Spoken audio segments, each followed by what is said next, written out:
हमारा देश कैसा है? वैसा ही जैसा आप छोड़ के गए थे। यानी कि हम अभी भी अंग्रेजों के गुलाम हैं? नहीं, अंग्रेजों से तो हमें 1947 में ही आजादी मिल गई थी। अच्छा, तो अब तो हमारे अपने लोग देश चलाते होंगे ना? हाँ, तब तो देश काफी आगे बढ़ गया होगा। जब हमारे अपने लोग देश चला रहे हैं तो गरीबी और भ्रष्टाचार का तो नाम ही नहीं होगा। सबको बराबर हक दिया जाता होगा, किसानों और मजदूरों का अच्छा ध्यान रखा जाता होगा ना? नहीं, ऐसा तो कुछ नहीं है। तो कैसा है बताना मुझे। कैसे हमारे अपने नेता, हमारे आजाद भारत के नेता, 100 साल हो गए मुझे गए हुए, बताना। हमारे अपने नेता वो तो अपनी जेबें भरने में लगे हुए हैं। आने वाली 7 पीढ़ियों को नहीं बल्कि 700 पीढ़ियों को ना कमा कर खाना पड़े उस चीज के इंतजाम में लगे हुए हैं। तो तुम लोग क्या कर रहे हो और हमारे देश का युवा क्या कर रहा है?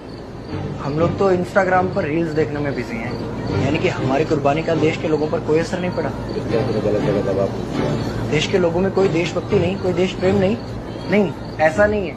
आपके लिए और देश के लिए बहुत प्रेम है भारत के लोगों के दिलों में। हर 15 अगस्त और 26 जनवरी को तिरंगा फहराते हैं, पूरे जोश के साथ भारत माता की जय बोलते हैं और आपकी डीपी भी लगाते हैं। और भारत और पाकिस्तान के क्रिकेट मैच के दौरान तो हमारी देशभक्ति पीक पर होती है। तुम इसे देशभक्ति समझते हो?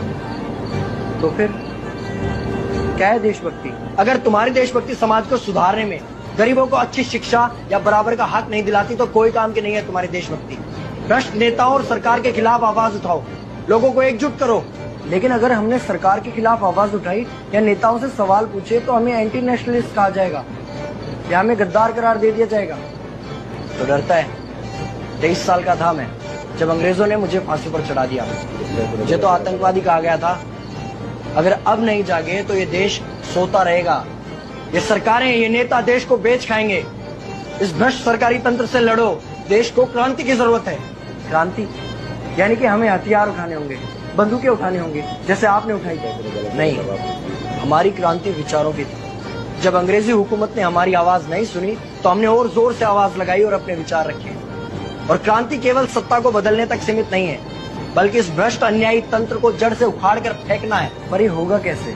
अपने आसपास से शुरुआत करो। जो भी तुम्हें भ्रष्ट नजर आए उसके खिलाफ आवाज उठाओ, एक्शन लो। तुम्हारे टैक्स का पैसा नेताओं की जेब में जा रहा है, हिसाब मांगो। अपने वोट का सही इस्तेमाल करो, लोगों को जागरूक करो, इस देश को आजाद करवाओ। इंकलाब जिंदाबाद, इंकलाब जिंदाबाद।